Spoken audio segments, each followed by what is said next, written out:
A poucas xornadas do sorteo do Neno, as ventas de lotería manteñen un ritmo estable. A lotería de Nadal segue sendo a máis demandada, pero o sorteo do 6 de xaneiro tamén ten a súa cita agardada. A poucos días do sorteo de Reis, as administracións de lotería xa están enfrascadas nas súas ventas, que se manteñen estables respecto ao ano pasado. Segundo fontes do sector, as ventas de décimos para este sorteo transcorren de maneira normal e sen grandes cambios, o que se considera habitual para esta época do ano. Van ben, sí, normal, tampouco nada de outro mundo, pero ben, normal, eu vexo normal, máis ou menos igual co ano pasado, vai a cousa así estable.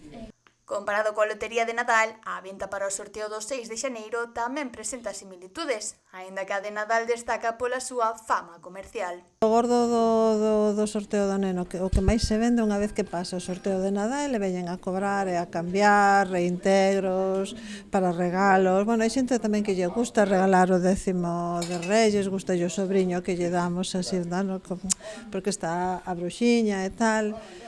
Ben, pero bueno, o gordo de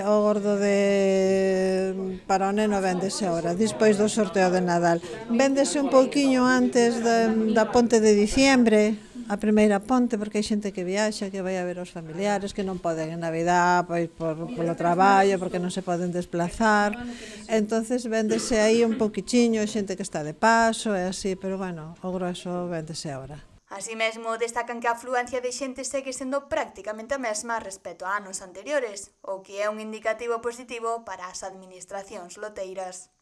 Sí, eu penso que sí, a verdade é que sí, non sei agora cando acabemos todo o luns, cando se fagamos así un repaso, pero eu penso que sí, que máis ou menos, igual que a de Nadal tamén máis ou menos igual, a de Reyes tamén. E a pesar de que para o sorteo de Nadal é máis común, as supersticións para esta campaña seguen con vida e a xente recorre a apostar polos seus números favoritos. Entre os máis pedidos atópanse o número 7, o 5 ou o 13.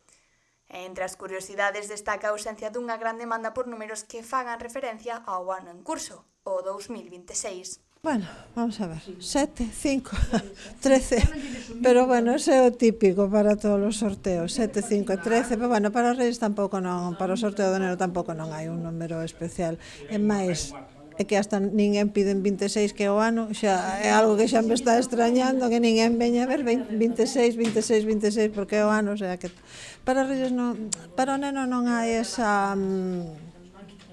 cousa así especial como para a de Nadal. Pero bueno, véndese ben, vai ser normal. En termos de ventas, o balance é positivo. As administracións continúan ofrecendo os seus décimos aos clientes que buscan probabilidade, aínda que sen o fervor que rodea a lotería de Nadal. De todos modos, as expectativas para o sorteo de Reis son boas, e aínda que non se agardan grandes sorpresas, segue sendo unha tradición moi querida por moitos.